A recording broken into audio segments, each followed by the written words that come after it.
నీరవ్ మోడీలు, లలిత్ మోడీలు, విజయ్ మాల్యాలు వేల లక్షల కోట్ల అప్పులు చేసి దేశం విడిచి పారిపోయి ఇతర దేశాలలో విలాసవంతమైన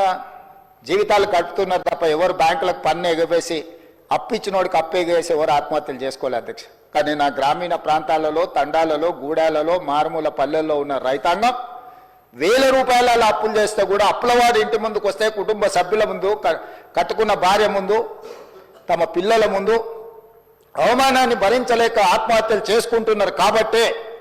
మొట్టమొదట మా ప్రభుత్వం ఏర్పడ్డ తర్వాత రైతులకు రుణమాఫీ చెయ్యాలి, రుణ విముక్తులను చేయాలి, ఆత్మగౌరవంతో నా రైతాంగం బ్రతకాలి అన్న ఆలోచనతోటి 2 లక్షల రూపాయల వరకు రుణమాఫీ చేస్తామని ఏ ఎన్నికల మేనిఫెస్టోలో మాట ఇచ్చినామో మాట ప్రకారం 25,35,000 మంది రైతులకు 20,616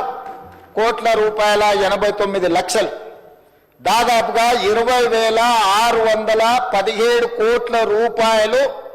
రైతు రుణమాఫీ చేసిన చరిత్ర మా ప్రభుత్వానిది, ఈ మంత్రివర్గాన్ని అని చెప్పి నేను ఈ సందర్భంగా చెప్పదలుచుకున్నాను అధ్యక్ష.